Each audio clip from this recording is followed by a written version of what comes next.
Yes, good evening, everybody. This presentation I make for the second time.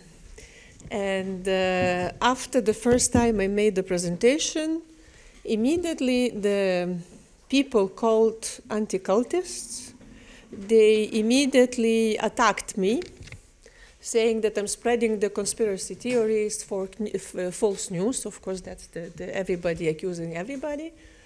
But it means that I hit the nerve. That is like the elements that I have found, and I will read to you immediately. That is something very important, and most probably is 100% true, and even more. That is, most of this information is closed. It's very difficult to really have more details and more confirmation, but certainly the outlines is there. So you heard how Massimo presented the unification church case in Japan, and it may seem to you that is crazy, or maybe Japan went crazy, and maybe it's just in Japan, and etc. But the problem is that now the persecution of religious movements is really growing in most of the countries. And what is most upsetting, that many so-called democratic countries, or the liberal countries, they join the same action. Now about the terms is, in English language, the word cult is attributed to the religions, to the spiritual movements, right? So everything that is connected to our spirituality. And if we remember the Article 5 of the, oh my God, maybe mistaken, 18 of Human Rights Convention, it's I don't have the specific note, but it's very important to remember. Oh, sorry. That is everybody's right to believe and not to believe. But every time that people, they belong to the religious or spiritual group, there is another group called anti-cultists, and that's what I will talk a lot in my speech, who immediately jump and attack on different grounds. And now the funny part comes. Funny is not funny because people are affected, but funny in the sense that I will give the examples of how many? 1, 2, 3, 4, 5, 6 countries, which are totally different. It's a different cultural background, different religious situation, different political perceptions. And at the end, I will try to show you that there is a very big common ground between them. And that's what is really concerning. And it raises many questions. And like Unification Church case, it's a dramatic situation. And it's getting more and more dramatic in many other countries as well. So I will talk about the specific cases, the situation of the anti-cultists, because that's what I wanted to tell you, that those who fight against the religious movements, using the politicians, using the media, using the Netflix, and etc., they are anti-cultists. And when you will hear me reading about the anti-cultists, keep in mind that these people who fight, who are the enemies of the people who believe in religious or spiritual things. So I will talk about the situation of anti-cultists in United States, Russia, China, France, Argentina, and Japan. You agree with me that the countries are totally different, right? What it may be in common: United States, Russia, China, France, Argentina, and Japan. It's almost nothing. So, about the United States. The anti-cult movement was born in the United States in the late 60s and 70s. These were the year when, like, the year of the big changes, when and you also, most probably many of you remember, that it was like, it started to expand the new religious movements, the hippie movements, and etc. And thousands of young Americans, primary college students, these movements appears exotic, new, exciting, but to their parents who belonged to the traditional religious movements, as like Christian, maybe the Judaism, and etc., for them it's this interest of their children to the new religious movement looked dangerous, sinister, and they could not really comprehend it. Some psychologists and some lawyers, they were explaining that the choice of these young women and men had not been free, no matter what they told to the parents. They had been brainwashed by cults. You already a little bit heard about this brainwashing and the cults of Massimo's explanation about the situation in Japan. So, and what could the parents do? It soon became clear that the American legal system would resist proposals for new laws against cults and lawsuits based on the dubious theories of brainwashing. The programming was also declared illegal. Thus, the American AntiCult movement moved from courts of law to the courts of public opinion, which exactly is still happening right now very much, as it managed to persuade hundreds of journalists that stories about evil cults, brainwashing, their followers were sexy and would sell well. Recently, cable TV has emerged as the media most interested in an alliance with anti-cultists, since its market is highly competitive and needs scandals to sell. Netflix, in particular, has become specialized in producing lurid series about cults and their sins. At the core of this version of anti-cultism is individualistic idea of freedom. Surrendering a substantial part of our liberty to a religious organization or leader is not regarded as acceptable choice. It is denounced as a bounded choice from which cultists should be liberated, but they want it or not. And the American model wants to protect cultists from themselves. Now we move to China. So China is a completely different context. China boasts that it has the largest anti-cultist movement in the world. No doubt. Indeed, the China Anti-Cult Association has local organizations and representatives in every area of the country, including remote villages and millions of members. However, it is not really a voluntary or private group. It is a branch of CCP, the Chinese Communist Party, directly organized and controlled by party bureaucrats. Cult in the English official name, China Anti-Cult Association, translated to Chinese is Sijiao. In fact, Sijiao, since the Middle Ages, is an expression used in the Chinese Empire to indicate heterodox religious movements. Heterodox always had a political meaning to designate an organization that does not support the state and its leadership. The later being incarnated in the emperor in past centuries and Xi Jinping today. And I will again read the sentence because it's very important.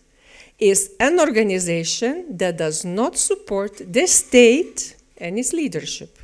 And I believe when you now transport yourself in Japan, what is happening with the Unification Church?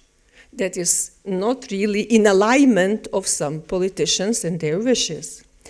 So the Chinese model, while borrowing from the Western anti-cult rhetoric, does not protect the individuals from themselves, but the state from the cults or Shenjiao. If you're active in any capacity in a movement listed as Shenjiao, in China, you go to jail. And we have Chinese friends here. who are the refugees from one of the religious group that is persecuted, and if the Chinese, if some Chinese official will learn that there is a member of that group, the person will go to jail. There is no questions asked, just because the person belongs to that group. While the Anti-Cult Association organizes massive propaganda campaigns, ultimately, the main tool China relies on to eradicate cults is not propaganda, but the police. In fact, a specialized anti-Sejao police with has more than 6,000 agents. So, now we move to China. The Russian model of anti-cultism has in common with its Chinese counterpart to use the police to crack down on cults, but here is an important difference. The leaders of China Anti-Cult Association are atheists. The leaders of the Russian anti-cult movement are Orthodox, and very often Orthodox priests or laypersons employed and paid by the Russian Orthodox Church. Cults, as it has already happened in 2017 to the Jehovah's Witnesses, are raided by the police, declared extremist, are liquidated by courts of law, which played a key role in the anti-cult fight in Russia. Their properties are confiscated, while the latter measures can hide the transfer of prime real estate from cults to government-controlled oligarchs, or even relatives of the top leaders. What the laws protect is the religious monopoly of the Russian Orthodox Church, which in turn lives in a symbiotic situation with the Putin's regime. You would say, okay, China, Russia are not democracies, so we don't care. We go now to beautiful, democratic Western country called France. You will be surprised. This year, France made its bad law of 2001 against the cults even worse, making psychological subjection allegedly practiced by the cults a crime punished with heavy jail penalties. The new law also reinforces the role of the Miviludes, the government agency whose mandate is to combat cultic deviances, and also acts as an ATM machine distributing taxpayers' money to private anti-cult organizations. Followed on a smaller scale by Belgium, France is one of the rare countries that uses as its main weapon against the cults a specialized governmental agency. What France wants to protect is clearly indicated by another law passed in 2021 against separatism. Although the law primarily targeted Islam, the government explained it also offered a framework to fight the cults. And is, at its final name indicated, the law wants to protect the Republican values against those who would deny them, at least implicitly, by joining a separatist organization, meaning one that lives separately from the majority and according to different values. This is regarded as not tolerable in France. Now we go to another continent, Argentina. In Argentina, an anti-cult movement existed for decades, but remained comparatively small and not very influential. It suffered a crucial defeat when the first case against the Buenos Aires yoga school collapsed in 2000. However, more recently, Argentina has emerged as a laboratory where a new strategy is being tested. Cults are attacked through the use of laws against trafficking. It is argued that just as prostitutes and immigrant slave laborers are victims of traffic, even if they may not realize so are the cultists. So meaning people who belong to the religious or spiritual groups. The fact that victims, so-called victims, deny that they are victims is thus regarded as irrelevant. Based on these theories, the Buenos Aires yoga school was raided again in 2022. Although in some anti-trafficking cases connected with religion, courts have ruled against the prosecutors, the model is tested in Argentina with the strong support of international anti-cultists. They have started cases claiming that all cultists are trafficked in several other countries, including the United States and the United Kingdom, and are very interested in, and now we are very interested in the outcome of the yoga school case in Buenos Aires. So, and Japan, I don't know, maybe I will not repeat because Massimo already extensively explained to you what is happening in Japan, right?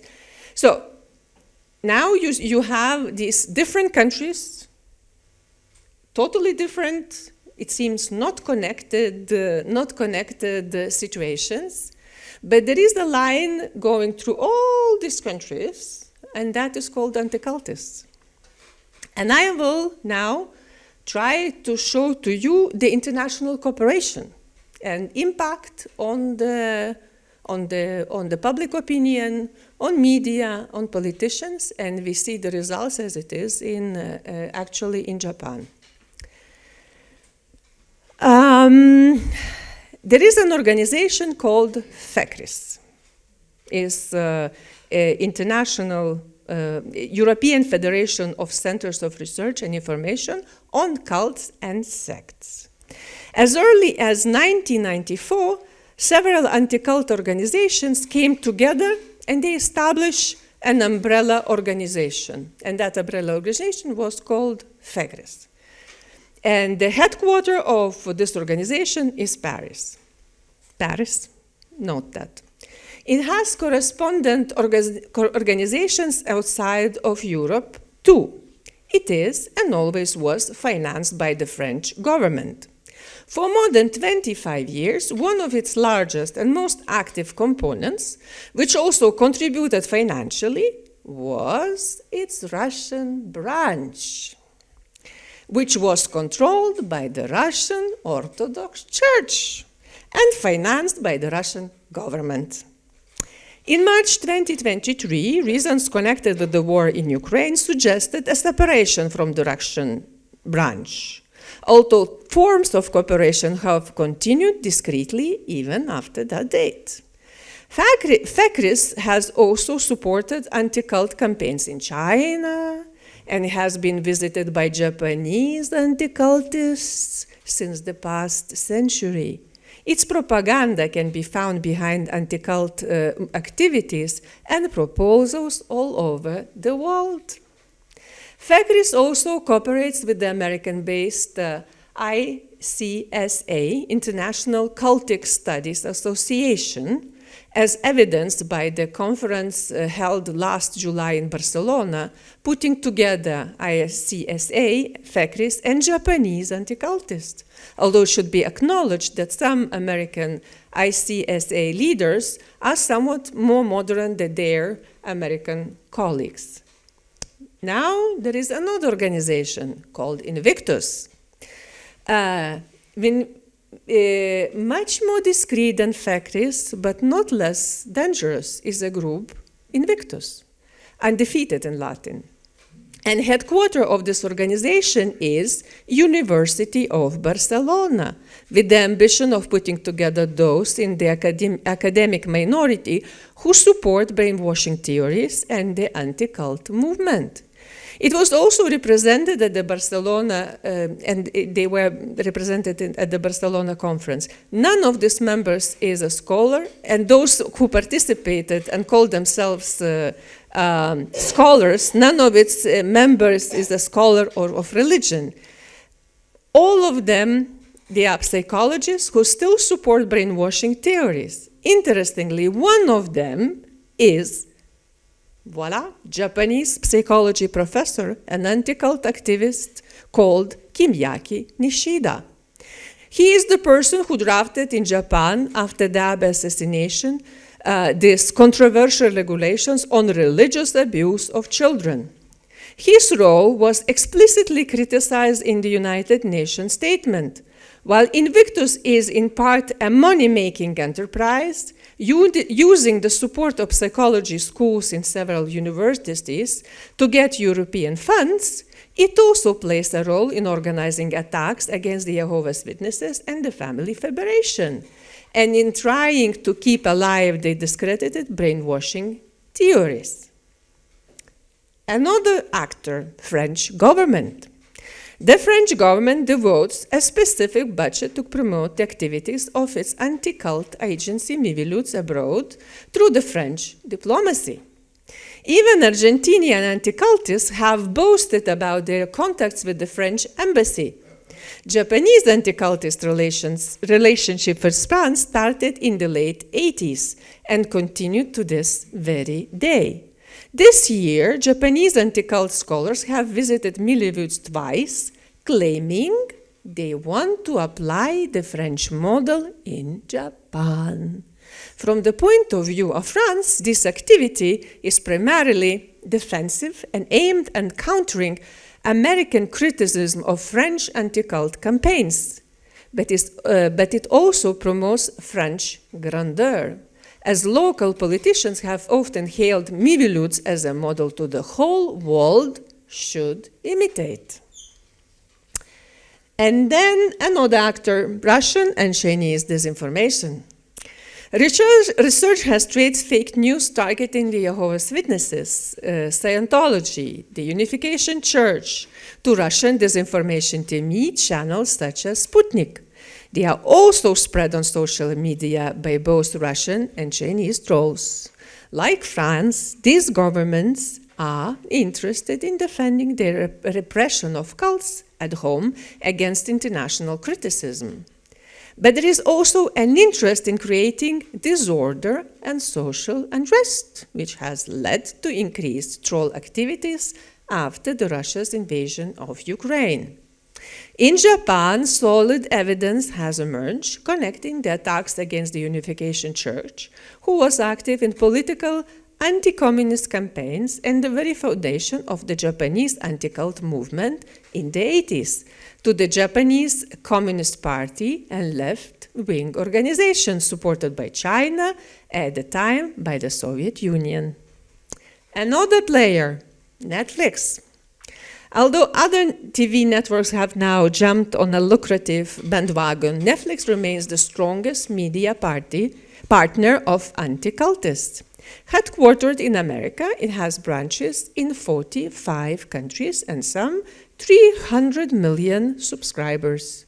Its branches obviously communicate with each other, and we have seen vitriolic series against cults produced in South Korea, Mexico, and the United States, and distributed worldwide. Few reputation can resist these concerted attacks.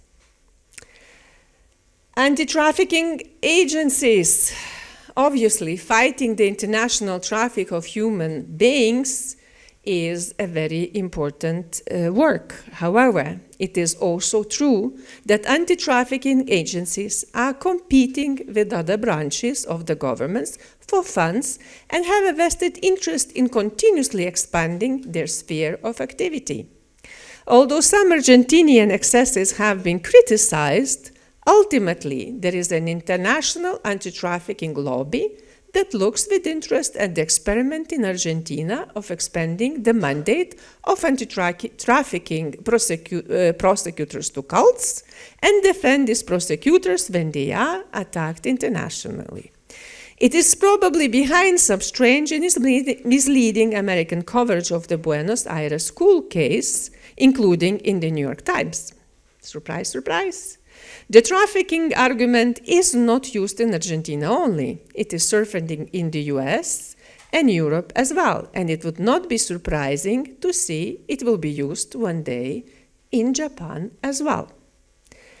Private donors. American scholar Holly Falk is conducting a study about private donations supporting the anti-cult campaigns. It is a study in progress, but as presented in international conference, it shows that very large amount of money were donated by certain billionaires and large corporations.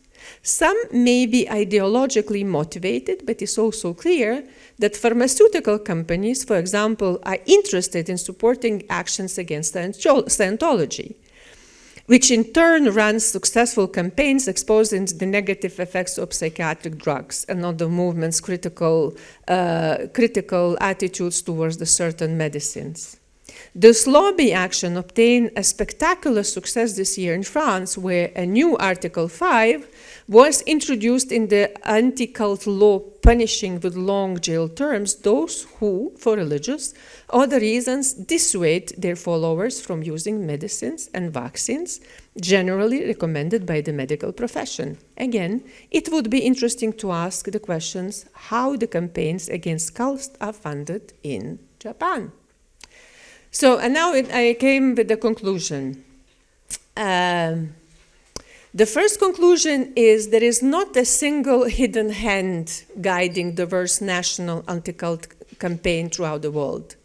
However, there are visible and less visible international forces promoting them, whose role should not be underestimated.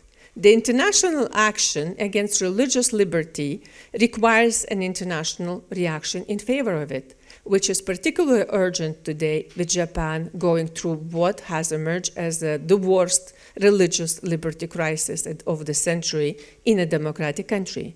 As anti-cultists join forces putting together atheists and the Russian Orthodox priests, communist activists, big pharma corporate, who overcome their different ideologies to unite against what they perceive as a common enemy, so women and men of goodwill should learn to cooperate, going beyond their theological differences and affirming freedom of religion or belief as universal value. Thank you very much for your attention.